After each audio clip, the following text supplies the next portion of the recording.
Hey guys, so I didn't really know what I was going to make my Wicca video about today, and I actually have a list of topics that I wanted to cover, and I was looking over it, and I found homosexuality and homophobia in the pagan community.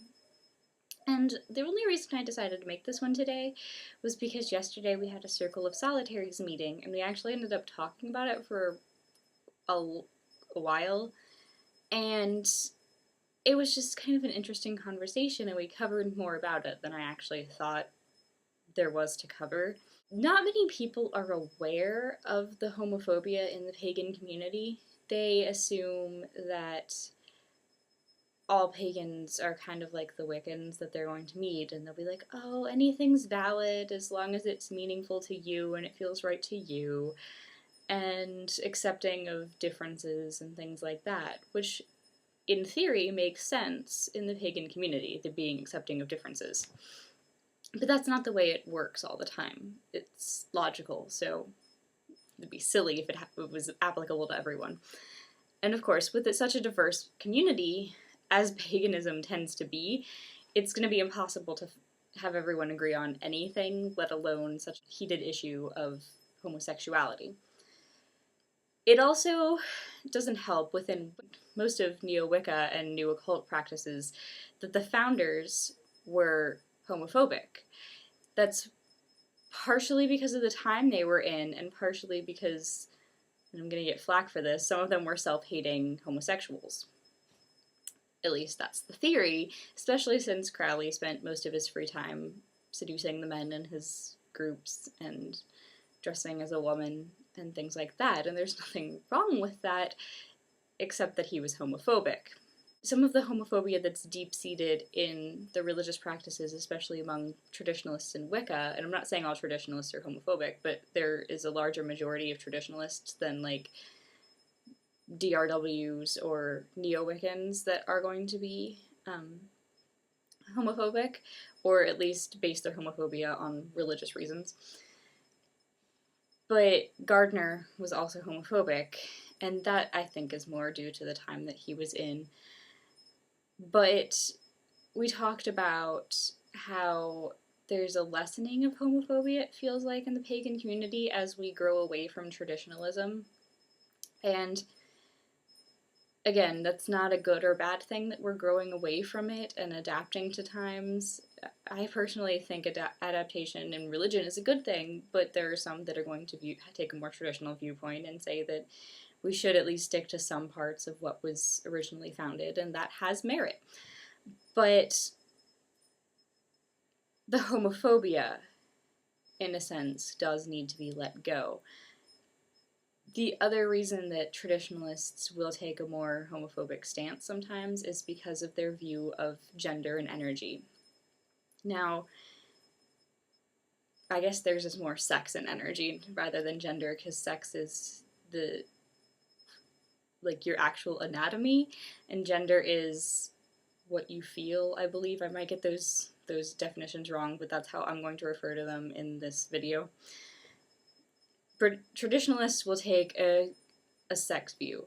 If you are female, anatomically, your gender will be feminine, and if you are male, anatomically, your gender will be your energy will be masculine, and that's why their circles are balanced in terms of sex. If you are in a traditional circle, there'll be equal numbers, there'll be couples, and that's because they have to achieve the balance of energies in terms of sex. Whereas some less traditional covens or groups will view each person as being internally balanced with their energy, or at least striving toward that, so that even though I am a woman, I could have feminine and masculine energies. That's one way to look at it. They might also take the stance that even though I'm a woman, I could have feminine energy predominantly, or I could have masculine energy, depending on my upbringing, society's expectations of me, and my acceptance or rejection of those expectations on myself, depending on my sexual orientation, depending on a whole host of factors. And that will be taken into account, whereas British traditional Wicca will not always do that. They'll just see me as feminine because I am a woman. which is true for me, but not all women and not all men are masculine, predominantly.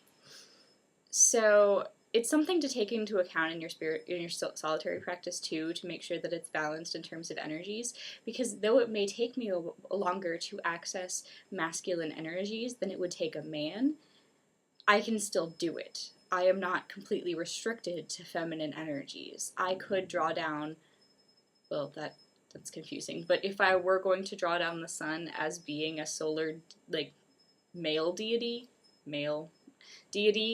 I could do so as a solitary practitioner because of my masculine energies within myself. It would not completely unbalance me. Does that make sense?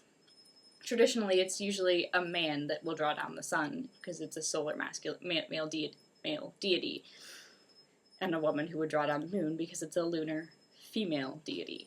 So that's something we talked about as far as homophobia. As far as being homosexual in the pagan community, it seems to be a lot easier because the pagan community is so accepting of alternative lifestyles, as much as I hate that term, but that's all I have for the grouping of different forms of love that is accepted in the pagan community. There's actually an article on Witchbox that I'm about to go read that was like, oh, maybe it's next week actually. It was something about how it's out to be monogamous now in the pagan community, which I think is going to be an interesting article, because it does have a good point. I'm not saying polyamory or anything like that is wrong, it just has a good point. When you say you're monogamous, people look at you funny in the pagan community now. But anyway, that's a completely different topic. Being homosexual in the pagan community, aside from the homophobia, we feel a need to prove ourselves because of the homophobia that exists in society that we've also faced in the pagan community. And you will, if you spend any time in forums where this is being debated, you will find that people within the GLBT community will find a way to distance themselves from it by claiming to be superior.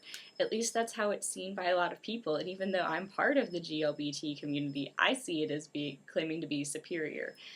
I usually bring up the point in discussions about it online, and you will see that I've done so in the past, but it's not usually that I agree with it, it's that it's part of the discussion that usually occurs.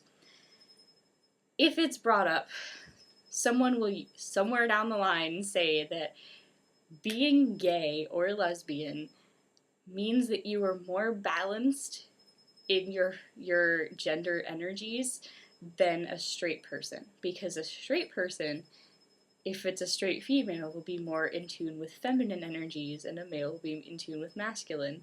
Whereas if I'm a lesbian, I will automatically be more in tune with masculine energies and my feminine energies, and I'll be good to go. I won't have to spend the years working to balance them within myself. While that may be true for a select few people within the GBLT community, or any community, even the heterosexual community, like, there could be people like that in there. It doesn't mean that just because I'm a lesbian, I'm automatically more masculine or in tune with my masculine energies. I don't know where this idea really started, to be honest, but I don't like it. It seems to be justifying ourselves within the community, claiming to be superior, as I said, and not being able to accept that, yes, our energies are different, but they aren't better automatically.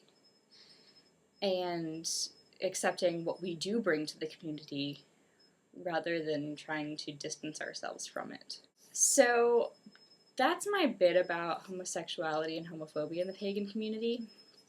There's so much more to cover, and I'm probably going to actually end up doing another video about it, but not today. I've already made 2 videos, I'm good to go. So I guess I'll talk to you guys later.